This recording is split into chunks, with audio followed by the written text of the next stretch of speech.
Welcome to Podkey Slopcast, where today's AI story is less magic and more organizational reality. A lot of companies say they're doing AI. Far fewer people are actually using it well, and some of the supposed productivity gains look a lot messier up close. Start with the headline mismatch. 69% of workers say their organization has taken action on AI agents, but only 16% actually use an agentic tool, and fewer than 1 in 10 can even define what an AI agent is. That matters because it separates executive signaling from operational adoption. A company can buy licenses, launch a pilot, announce a strategy, or appoint a task force, and all of that counts as action without changing the daily work of most employees. The training numbers push the same point. Even inside organizations that have AI agents, only 30% of employees have received any agentic training. So when leaders say adoption is slow because workers are resistant, that's only part of the picture. In a lot of cases, the workforce was never really equipped to succeed. There's also an access problem. Early access and training often go to AI champions, the people already inclined to experiment. That can create useful internal examples, but it also concentrates capability in a small, visible group. Leadership then sees a few success stories and may overestimate how ready the broader organization actually is. The more interesting question is what happens when the tools do arrive. One framework here is need for cognition. Some people are mental marathoners who like wrestling with complexity. Some are reluctant optimizers who'll think hard when the payoff is obvious.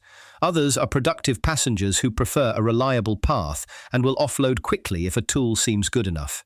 That doesn't mean one group is virtuous and another isn't. It means AI won't affect everyone the same way. The same assistant can expand one person's range and quietly erode another person's engagement with the work. The neuroscience evidence is provocative, but it needs careful handling. One MIT Media Lab result reported about a 55% drop in brain connectivity when using ChatGPT, and another study found roughly a 40% reduction in gamma wave activity. The supported claim here is modest. For some tasks and some users, AI appears to reduce cognitive effort. The unsupported leap would be saying, AI makes people stupid, full stop.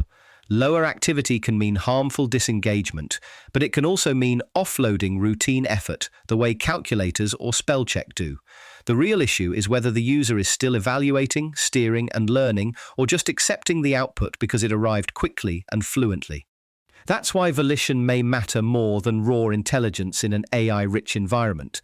If capable answers are abundant, the scarce thing becomes willingness to interrogate them, hold context in mind, and do the slower work of judgment.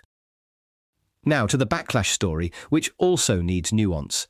ActiveTrack looked at more than 10,000 workers and found AI adopters doubled time spent on email and chat, increased business software usage by 94%, and saw uninterrupted focus fall 9%. That's been framed as AI brain fry. The strong version of that claim would be that AI inherently destroys productivity. The evidence doesn't quite prove that. What it does show is that many workplaces absorb saved time by stuffing in more coordination, more parallel tasks, and more expectation of responsiveness. So the bottleneck shifts. If a draft gets faster, managers ask for more drafts. If reports are easier to generate, more stakeholders want custom versions. If agents can keep working, humans inherit more planning, oversight, exception handling, and cross-tool cleanup. That's the logic behind the infinite backlog. Agents don't necessarily eliminate work. They can reveal more work worth doing, or more work people now feel obliged to do. The danger is not that AI fails to produce output, it's that output becomes cheap, while attention, prioritization, and coherent ownership become the new scarce resources. This is where AI champions make more sense than they sometimes get credit for. The Wall Street Journal framing is that these people act as internal change agents. They get early access, training, and executive visibility so they can demonstrate real use cases instead of selling AI as an abstraction. There's a real trade-off here. Concentrating resources in champions can widen the capability gap in the short run, but it can also be the fastest way to discover what actually works before rolling it out broadly. The more durable version of this role probably looks less like a lone evangelist and more like embedded support. Forward-deployed engineers are one model. Another is what you might call internally deployed vibe coders, people who sit with finance, operations, legal, or support teams and help build workflows with the users who own the process. That matters because the job isn't mainly writing one clever automation. It's redesigning how work moves across functions, deciding where human review belongs, and building enough organizational literacy to manage not just one bot, but a growing fleet of agents.